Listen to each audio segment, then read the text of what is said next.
우리가 사는 시대는 일찍이 경험해 보지 못했던 고감도, 고화질, 속도가 강조되는 그런 시대를 우리가 살아가고 있습니다.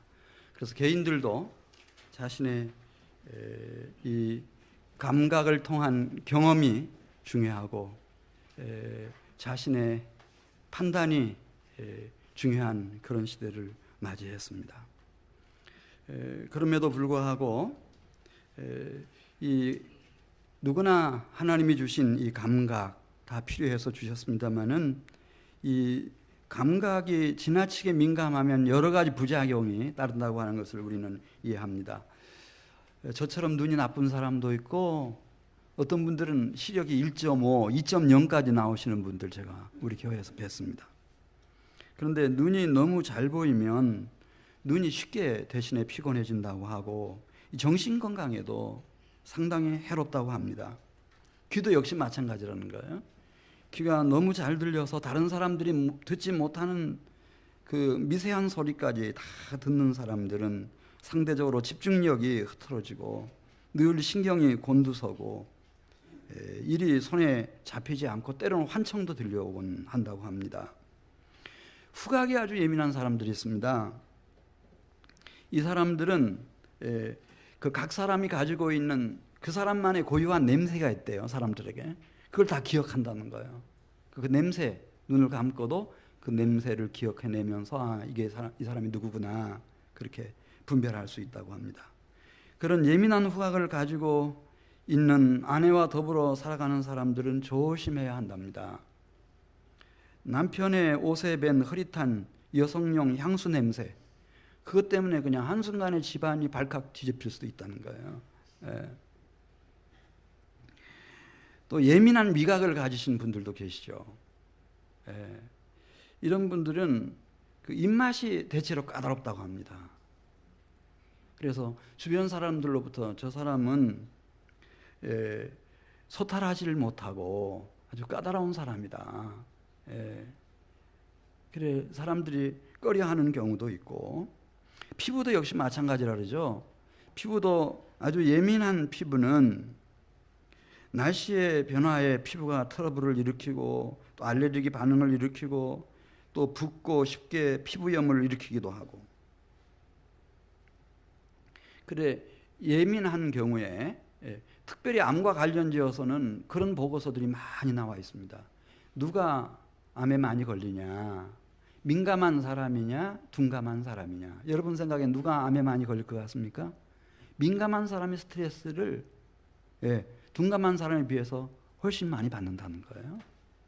암에 걸리고 또 암 치료하는 과정도요, 둔감한 사람들은 좀 긍정적이고 낙천적인 생각을 갖고 있고 잘 되겠지 이렇게 생각하지만은 이 예민한 사람들은 막 너무나 그것에 신경을 집중하기 때문에 치료도 잘 안 되고, 그다음에 이제 수술 후에 이 관리를 잘 해야 되는데 그때 다시 재발할 가능성도 이 민감한 사람들이 둔감한 사람들에 비해서 훨씬 확률이 높답니다.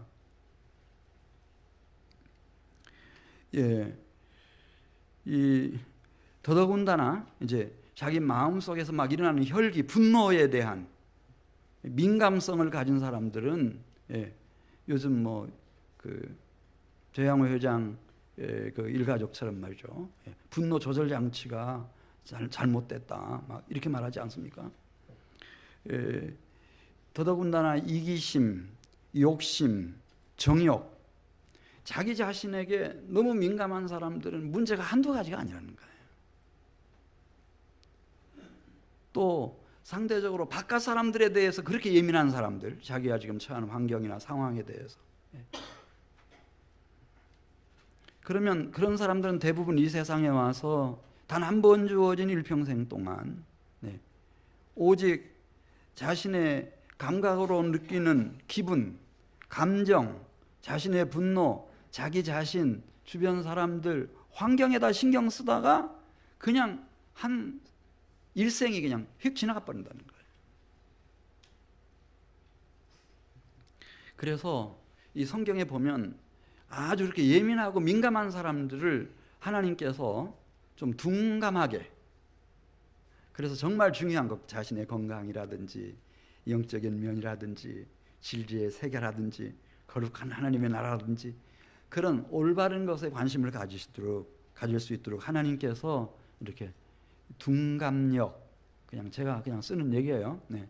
둔감력을 하나님이 이렇게 배양해 주세요. 키워 주셔. 오늘 본문의 말씀은 그 얘기입니다. 야곱이라고 하는 사람이 있었는데 이 사람 너무 고감각을 가진 사람이었다.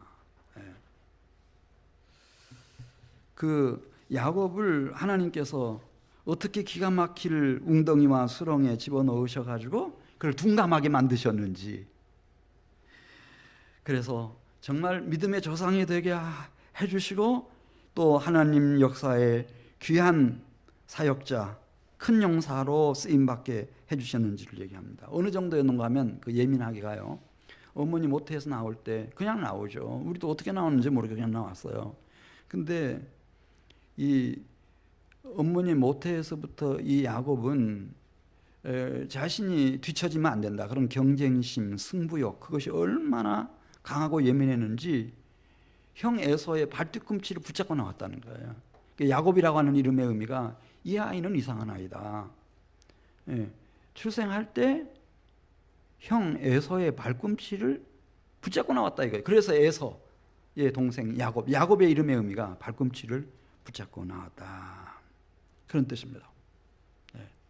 그러니까 우리는 일반적인 사람들은 상상할 수 없는 그런 경쟁심, 승부욕, 그런 고감각, 영민함, 이걸 가진 아이였어요. 특별한 아이죠. 특별한 아이예요. 그래서인지 모르지만 사람들을 얼마나 이렇게 쉽게 정확하게 평가를 하는지, 그 사람들의 그 외모나 얼굴이나 눈빛을 보면 그냥 생각을 읽어내는 거예요. 그래, 한날은 사냥을 마치고 온 형 에서를 보니까 에서가 너무 지금 지쳐 있는 거예요. 그리고 너무 시장하고 너무 배고파하는 거예요. 그러니까 그 기회를 놓치지 않죠.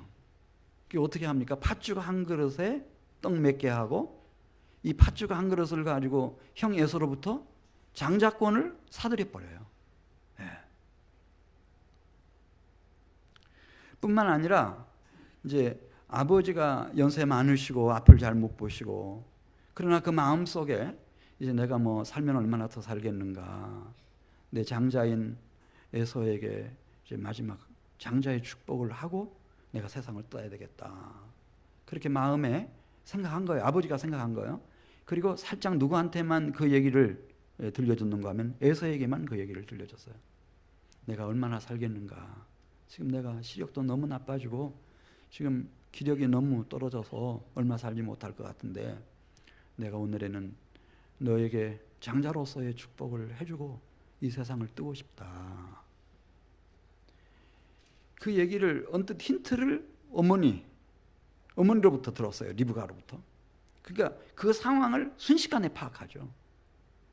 그래 자기를 에서의 옷으로 갈아입고 에서의 털 많은 에서의 모습으로 변장을 하고 들어가서 아버지를 속이고, 형 에서가 받아야 할 장자의 축복을 누가 받아요?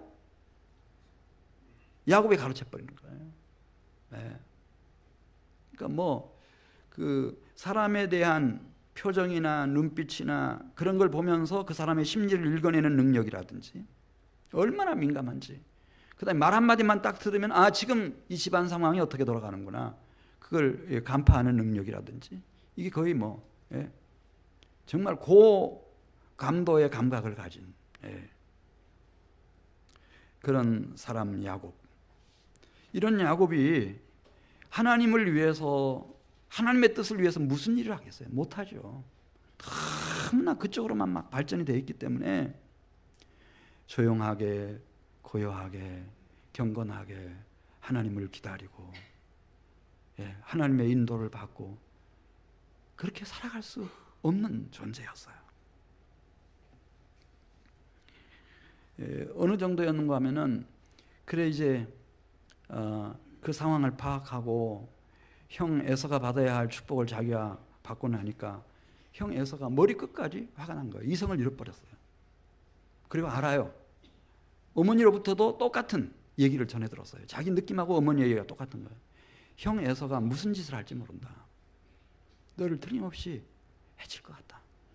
절대 여기 지체하지 말고 빨리 하란으로, 외삼촌이 있는 라반 외삼촌이 있는 하란으로 빨리 피신을 해라. 그래서 이제 하란 땅으로 외삼촌의 집에 찾아갑니다. 근데 거기서도요, 이 라반이 보통 사람이 아니에요. 인색하기가, 이 교활하기가요, 참 이를 데 없는 사람이었어요. 냉혈동물 같았어요. 그런데도 야곱은 어느 정도였어요?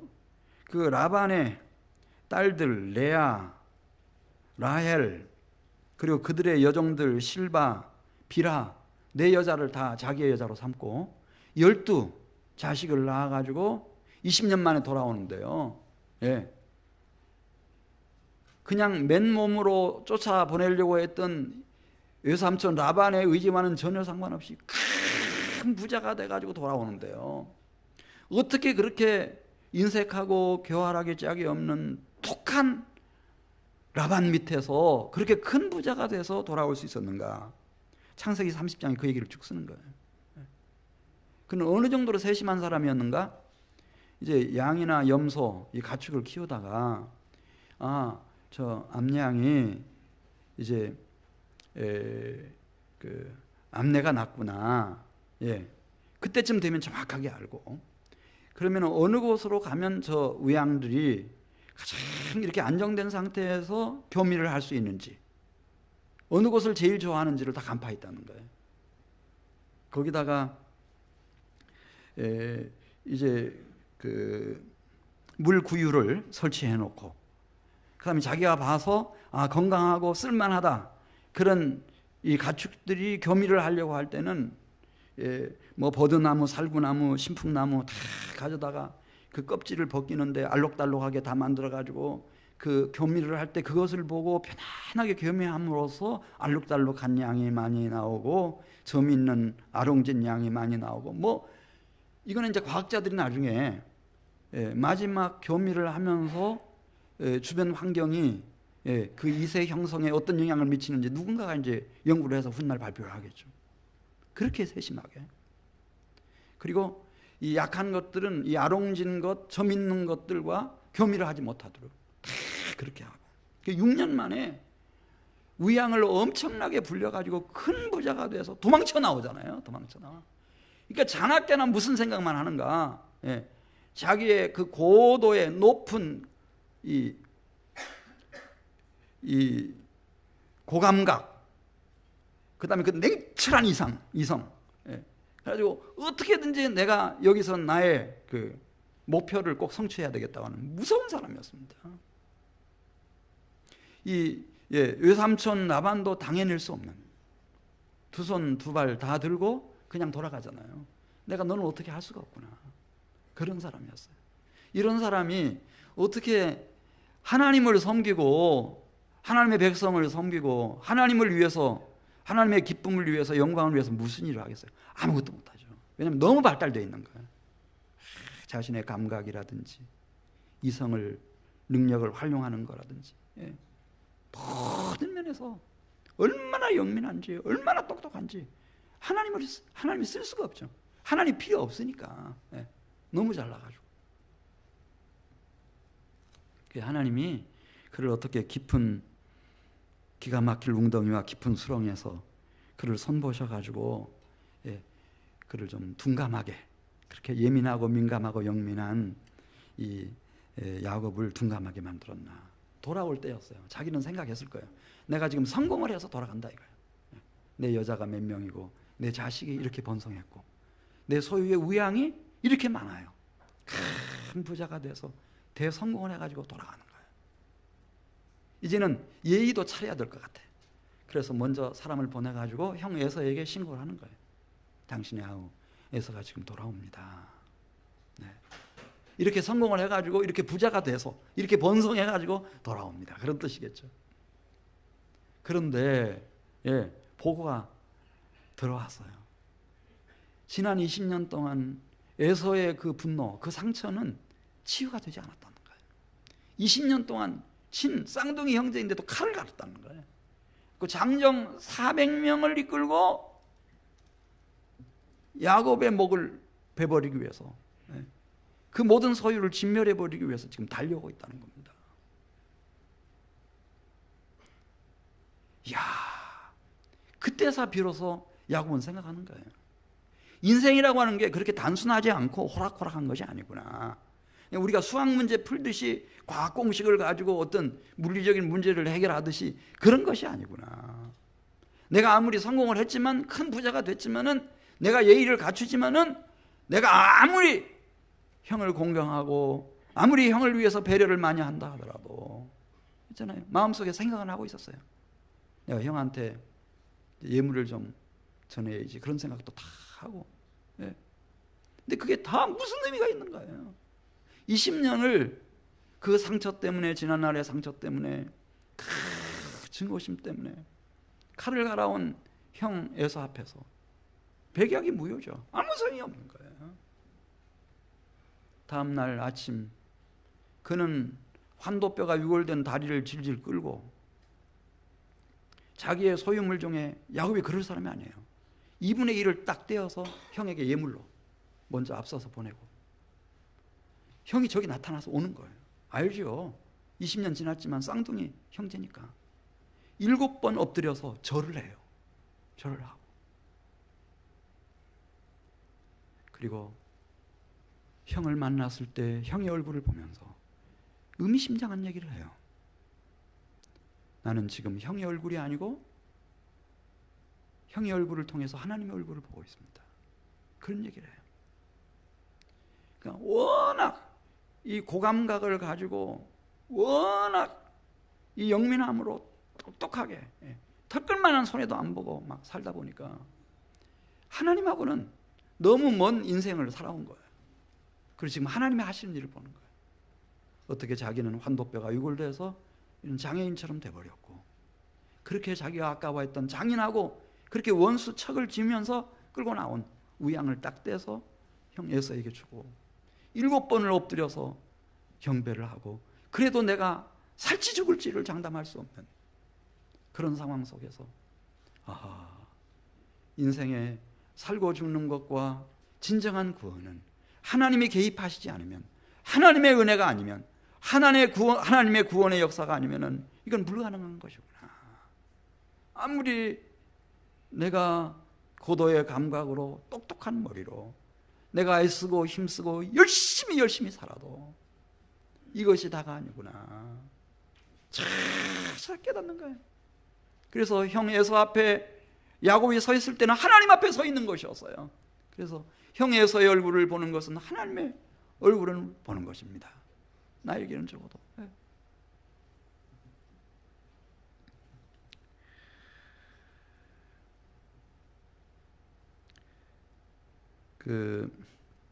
그 후에도 하나님이 이제 이 야곱을 좀 둔감하게, 너무 민감하니까요, 너무 예민하고 너무 똑똑하니까 이건 하나님이 쓸 수가 없잖아요. 둔감하게 만드시기 위해서 어떻게 하셨죠?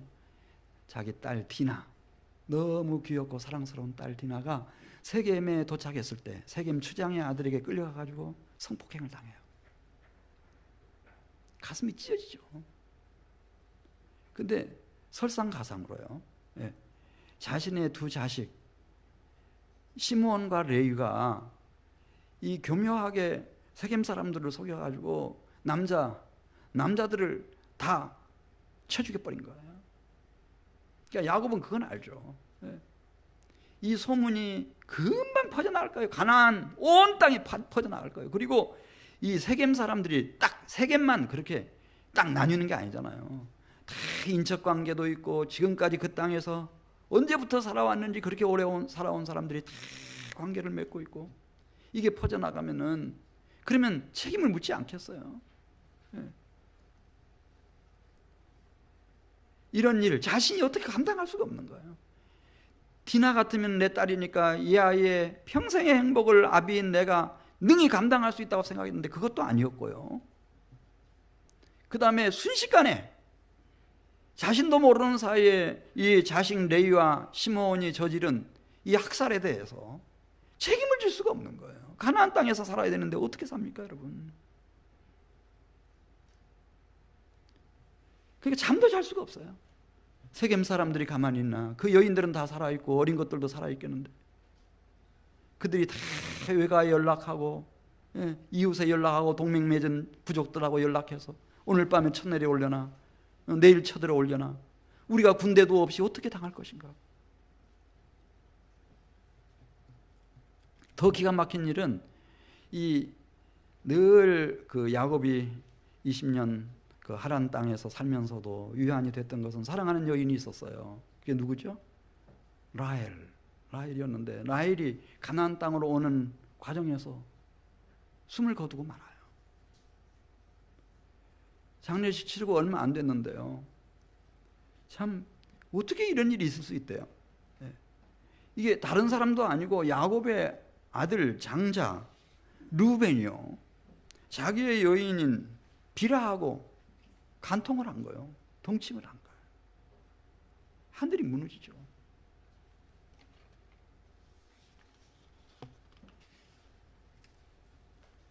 하나님이 이 야곱을 둔감하게, 야곱의 둔감력을 키워주시는 거예요. 그러니 그런 것들을 생각하고는 밥을 먹을 수가 있나요? 잠을 잘 수가 있나요? 숨을 쉴 수가 있나요?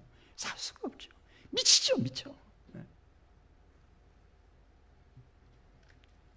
근데 이제 결정적인 사건이 터진 거예요. 오늘 본문에 있는 말씀이에요. 12자식 중에 가장 사랑했던 여인 라헬의 소생인 요셉. 워낙 총명했고 영민했고 기대가 너무 컸어요.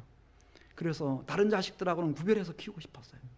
항상 채색 옷을 해서 입히고 항상 아버지 주변에 있게 하고 아버지하고 수준 높은 대화들도 많이 나누고 친구처럼 그렇게 형제처럼 그렇게 지냈던 요셉. 그 요셉의 옷이라고 누가 전해줬는데 보니까요 피가 묻어 있는 거예요. 보니까 요셉의 옷이네요. 요셉이 세겜의 형들을 찾아갔다가 형들이 지키는 양떼들을 보러 갔다가 짐승에 물려 죽었다는 거예요. 그 맥락이 그런 거예요. 그러니까 그걸 보자마자 오늘 33절 말씀 보겠습니다. 아버지가 그것을 알아보고 이게 누구의 옷이라고 하는 것을 단박에 알아보죠. 그렇게 총명한 야곱이 못 알아볼 리가 없죠. 이르되 내 아들의 옷이라 악한 짐승이 그를 잡아먹었도다. 요셉이 분명히 찢겼도다 하고 자기 옷을 찢고 굵은 배로 허리를 묶고 오래도록 그 아들을 위하여 애통하니 그의 모든 자녀가 위로하되 그가 그의 위로를 받지 아니하고 이르되 내가 슬퍼하며 스올로 내려가 아들에게로 가리라 하고 그의 아버지가 그를 위하여 울었더라. 그렇게 통곡을 하고 애통해하고 슬퍼하고 어찌할 바를 모르는 거야. 근데 사실은 36절 지금 요셉이 어떻게 돼 있죠? 이 미디안 사람들은 요셉을 애굽에서 바로의 신하 친위 대장 보디발에게 팔았더라. 원래 요셉이 이런 사람이 아니에요, 여러분. 요셉은요,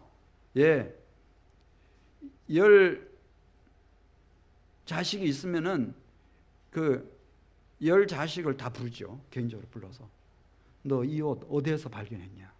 다 각각 장막 구석에다 다 구별해서 여기저기 앉혀놓고 요즘 같으면 말이죠. 자술서라도 쓰게 그렇게 다 만들어서 1번 어디에서 이 옷을 발견했는지 그때 상황이 어떻게 됐는지 그리고 그가 죽었다고 하는 얘기를 어떻게 듣고 어떻게 그렇게 죽은 줄로 그렇게 생각하게 되는지 그거 들어보면은요 단번에 알죠. 단번에 알아요. 근데 야곱은 이전의 야곱이 아니었어요. 야곱은 둔감력을 이제는 드디어 구비하게 됐어요.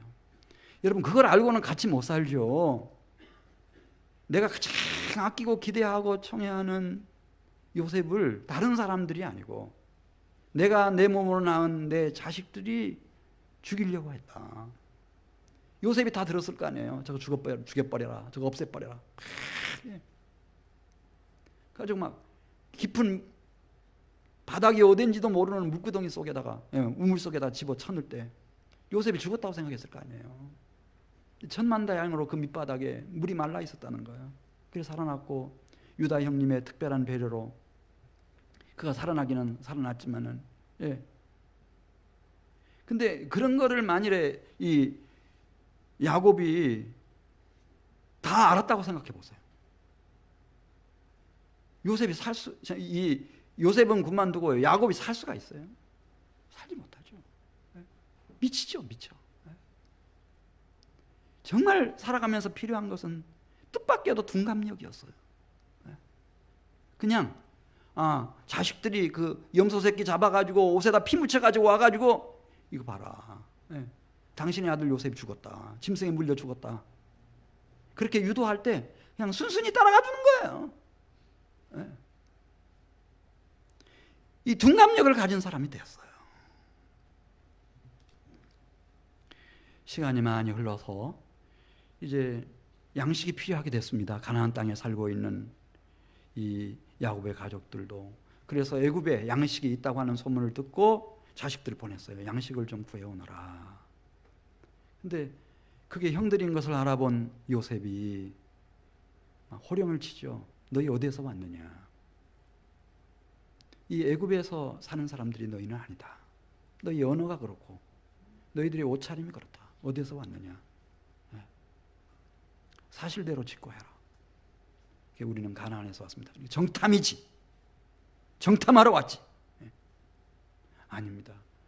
우리는 아버지 야곱의 친형제들입니다. 원래 12형제가 있었는데 한 아들은 없어졌고, 그 다음에 막내는 너무 한 아들을 잃은 후에 아버지가 사랑해서 그 곁을 떠나지 못하게 하고 있고, 우리만 이렇게, 우리는 정탐이 아니고 간첩도 아니고 우리는 오직 단순히 식량을 구하러 왔을 뿐입니다. 그러면은 좋다. 너희들이 그 12형제라고 하는, 그래서 하나는 없어졌다고 했고 막내가 있다고 하는 그 막내를 데려와서 너희들의 말이 진실인 것을 증명해 보이노라. 그때까지 시므온이 여기 남아 있어야 된다. 돌아와 가지고요, 양식이 떨어질 때가 되니까 이 야곱의 자식들이 다 얘기하는 거예요. 양식을 사오너라. 야곱이 말하니까, 아버지 이제는 양식을 사러 가려면 베냐민을 데려가야 합니다. 그러니까 왜 또 내 사랑하는 요셉까지 다 없어졌는데 마지막 베냐민까지 왜 위험에 처하게 만들려고 하느냐. 그러니까 쭉 설명하는 거예요. 그때 야곱이 전혀 야곱 같지 않은 얘기를 해요. 이런 말을 해요. 내 아우 베냐민도 데리고 떠나 다시 그 사람에게로 가라.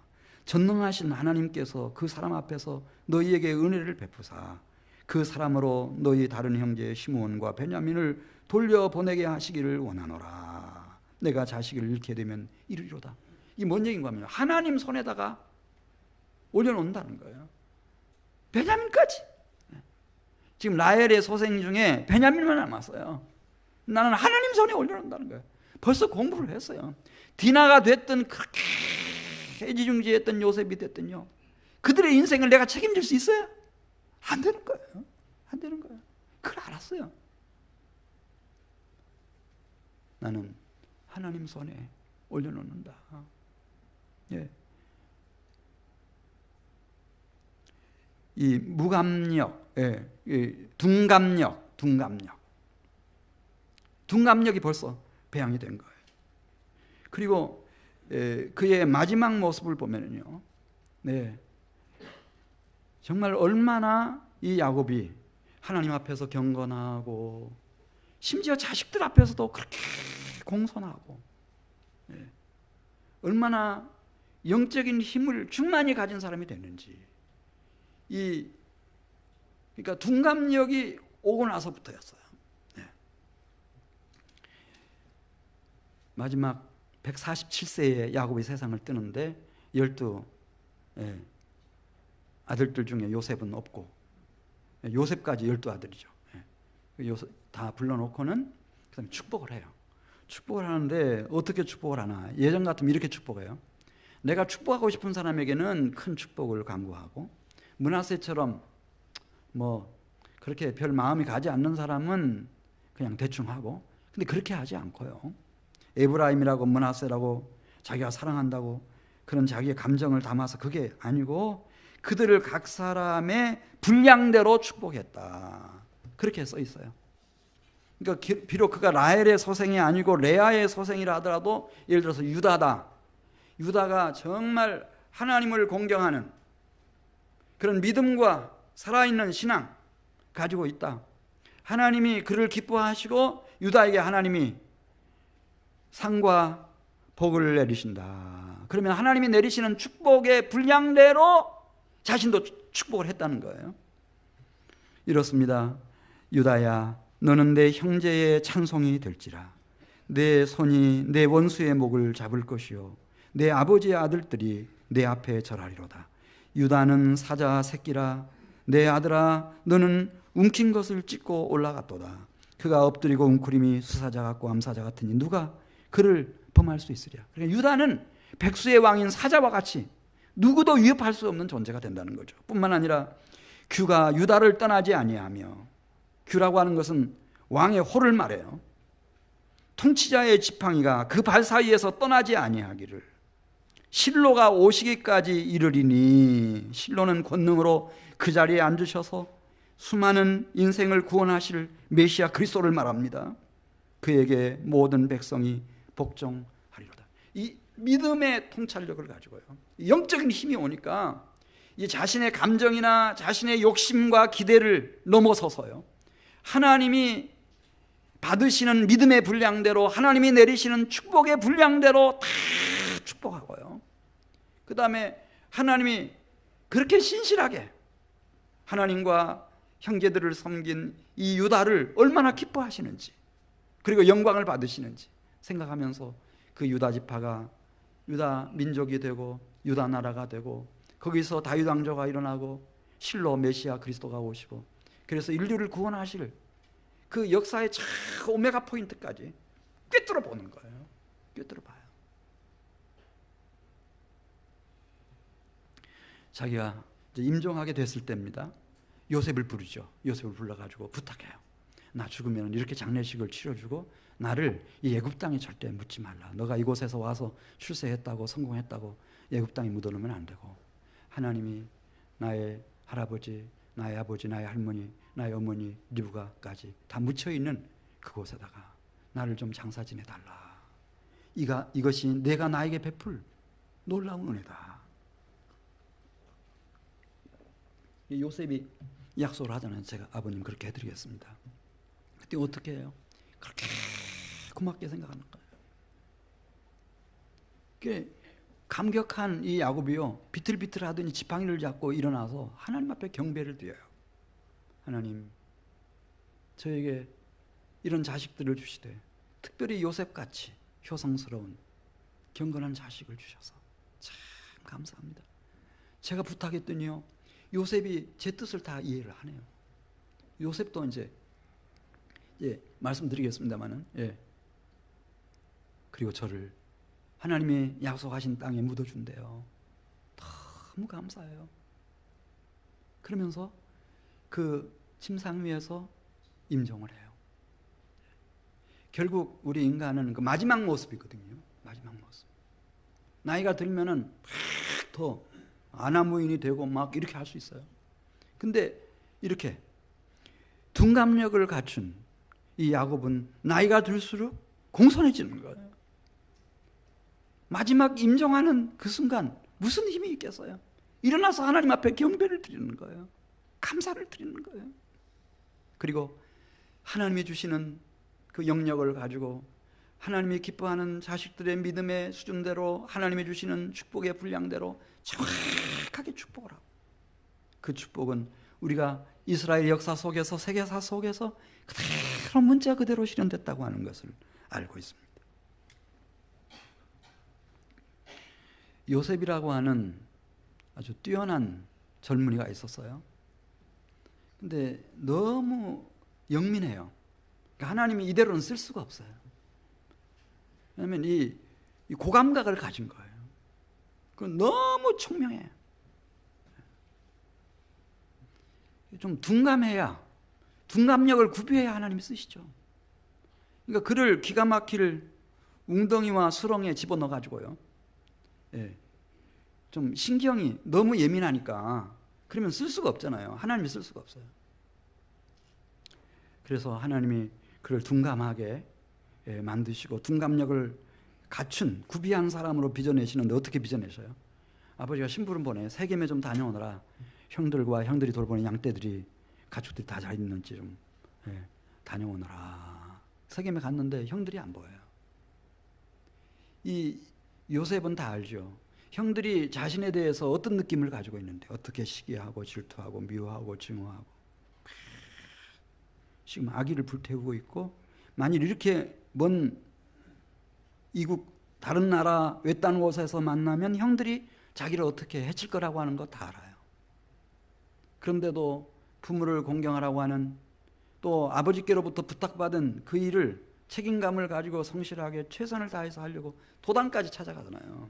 예상했던 대로였어요. 나타나자마자 형들이 벌떼처럼 덤벼들어가지고 그를 결박하고 옷은 다 벗겨버리고 죽여버리자 없애버리자 막 고함 소리가 막 진동을 하는 거예요. 그래서 유다 형님의 특별한 배려로 천신만고 끝에 노예로 애굽 땅에 팔려갔어요. 어떻게 이런 일이 있을 수 있어요, 여러분? 다른 것도 아니고 아버지의 심부름이에요. 신앙 양심 앞에서 자기는 최선을 다한 거예요. 근데 형들이 자기를 죽이려고 했어요.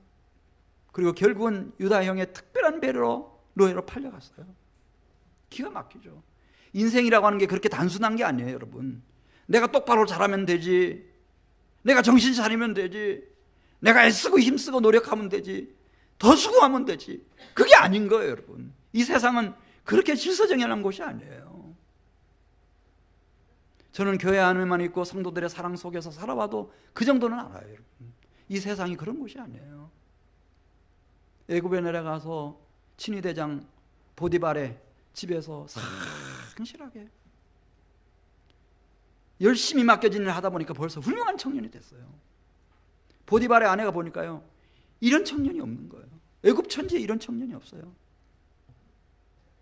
보디발의 아내가 보통 여인이었겠어요? 그 짝사랑하게 됐어요. 연모하게 됐어요. 그 목을 매는 거예요. 내가 너를 좋아하고 사랑하는데 한 번만 나하고 동침을 하자.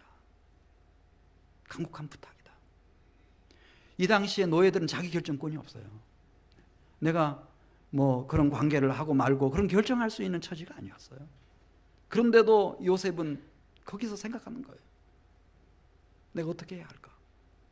한날은 막 본격적으로 자기를 붙잡고 옷을 놔주질 않아요. 웃옷이 벗겨졌어요.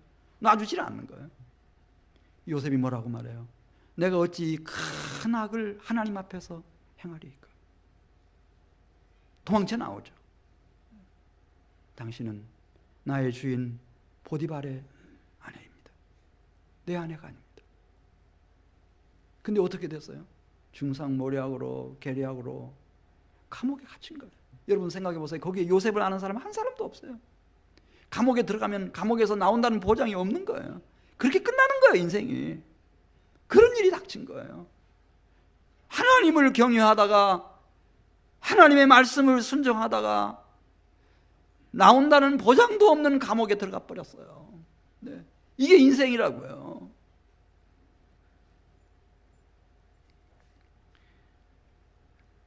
하나님이 더 이상은 요셉으로 하여금 이 세상에 신경을 쓸 수 없게 만드셨어요. 신경을 끄게 만드셨어요. 아버지가 와서 자기를 구출하겠습니까? 죽은 줄로 아는데 자기를 죽이려고 했던 형제들이 와서 자기를 그 감옥에서 꺼내주겠습니까? 누가 자기를 구해주겠습니까? 그래서 이 세상에 대한 모든 기대에 대한 신경을 다 꺼버린 거예요. 다 껐어요. 그리고 오직 무덤 안에서 둔갑력을 단련한 거예요. 둔갑력. 하나님만 바라고 있어요. 근데 정말 하나님은 신실하셨어요. 그러니까 하나님이 영감을 주세요. 뭘 주셨다고요? 할머니들에게 영감 주신 거 그거 말고 영적인 그 인사이트를 주신 거예요. 그래가지고 자기 관원들의 꿈 다 해석해주고, 심지어 애굽의 왕인 바로의 꿈까지 정확하게 해석해주고, 앞으로 어떻게 정책을 입안해야 되는지, 이런 위기를 어떻게 벗어날 수 있는지 다 그 대안까지, 정책적인 대안까지 다 제공하잖아요. 그러면서 그 7년 기근 속에서 애굽 사람들을 구원하고 자기의 가족들 구원하고 하는 일에 얼마나 귀하고 정교하게 하나님이 요셉을 쓰셨는지.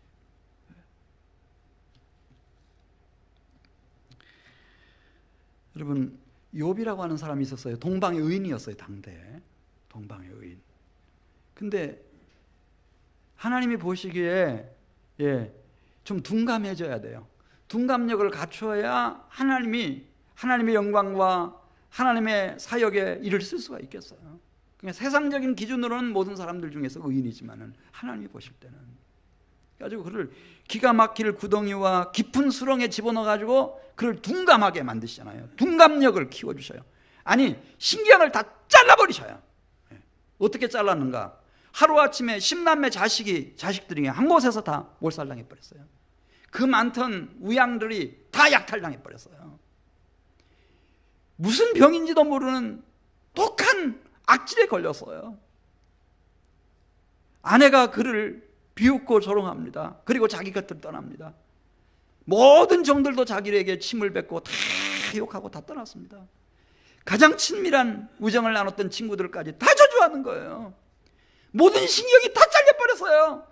자신에 대한 신경도 잘려버리고 자신을 기대할 수 없어요. 나는 의인이니까 잘 되겠지, 그렇게 기대할 수 있는 게 아닌 거예요. 가족들도 소유도 자식들도 친구들도 다 신경이 다 잘려져 버렸어요. 정말 둔감하게 만들어 놓으셨어요. 신경이 다 잘려져 나갔으니까요. 그때 하나님은 이 욥에게 나타나셔서 말씀하시는 거예요.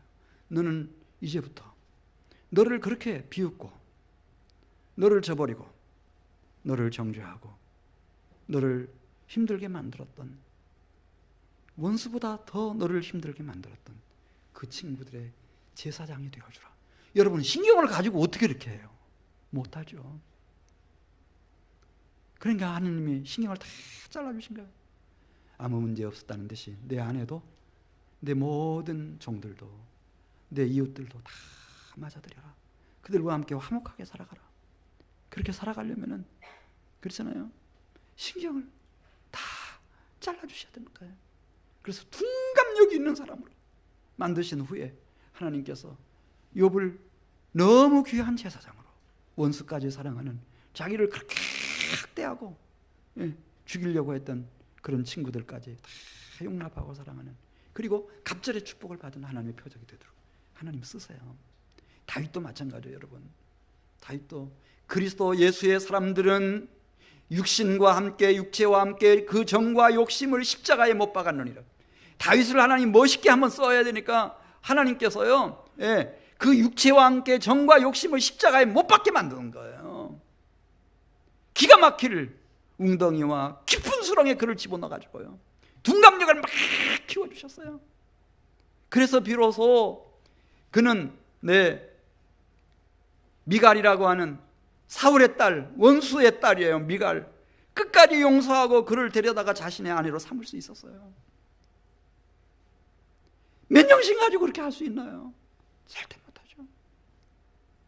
무비보셋 사울의 손자예요. 장애인이었어요. 그를 같은 밥상에서 밥을 먹는 거예요.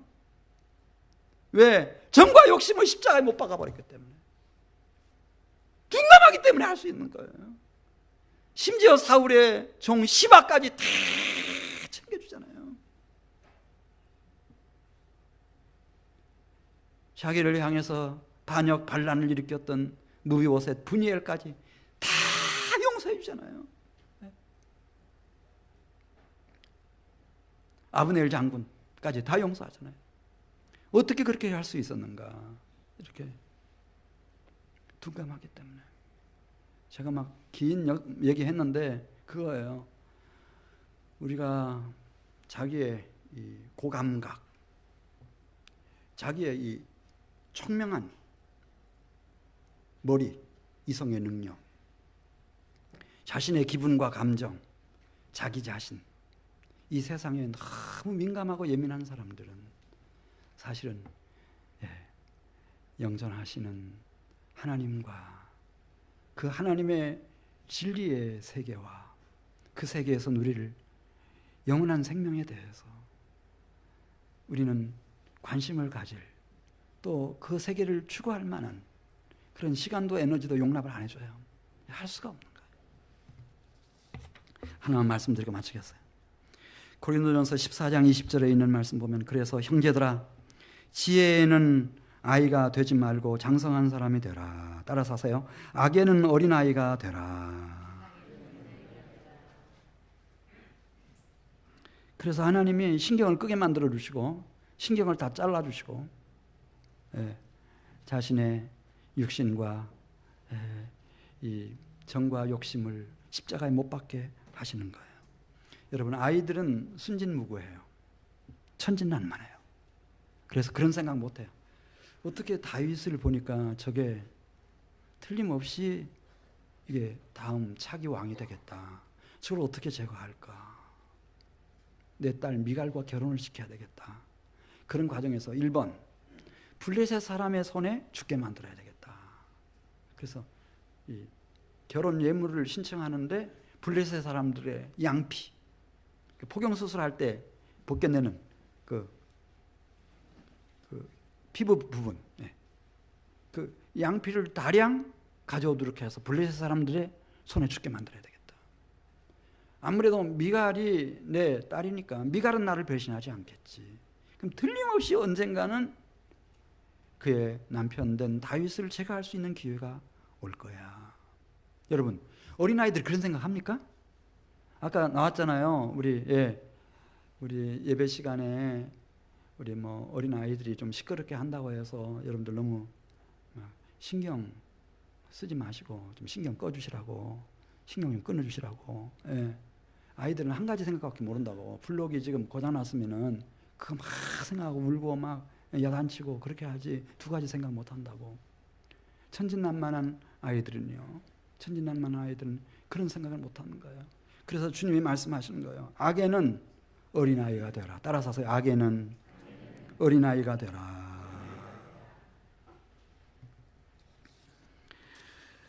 그냥 왜 이렇게 한민교회만 왔다 갔다 한다고 해서 안 되는가?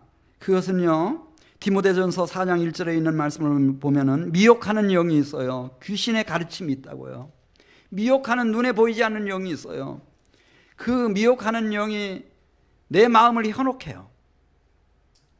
그리고 현혹할 뿐만 아니라 마귀가 가룟 유다의 마음속에다 예수를 팔 생각을 집어넣어 버린 것처럼 내 마음속에다가 악한 생각을 순식간에 집어넣어 버리는 거예요. 그럼 아무리 고감도의 감각을 가지고 있어도요, 냉철한 이성으로 깊은, 사려 깊은 생각을 해도요,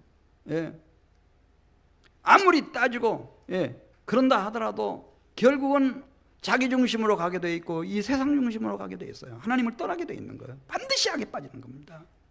어쩔 수가 없어요. 자기 감정 중심, 자기 이기적인 욕심, 자기 중심으로 결국은 가는 거죠.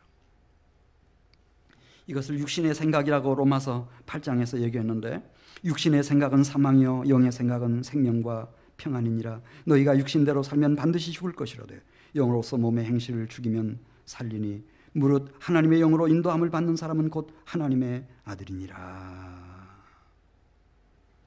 그래서 우리가 좀 노력을 해야 돼요, 여러분.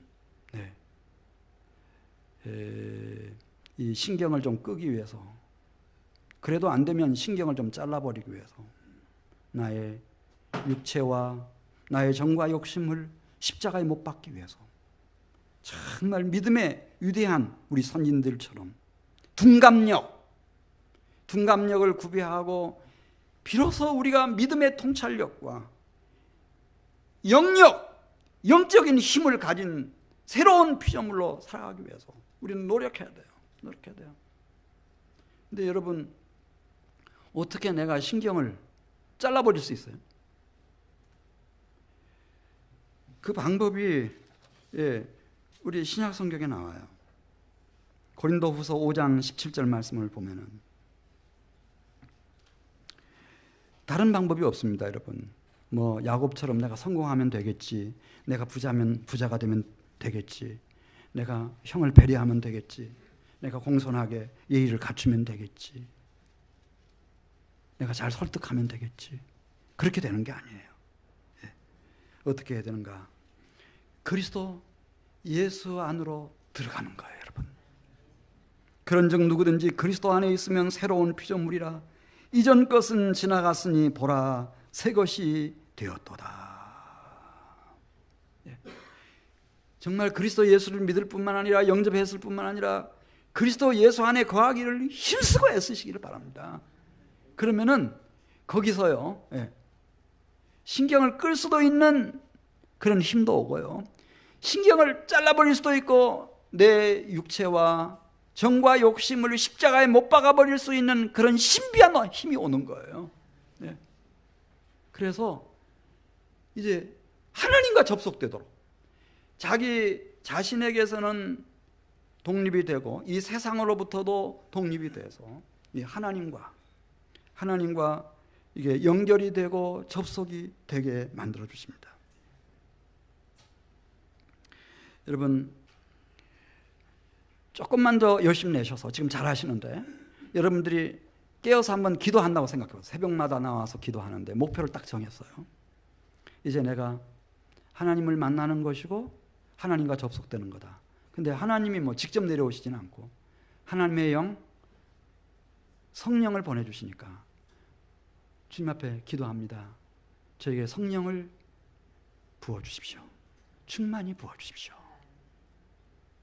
다시 저를 성령으로 충만케 해주십시오.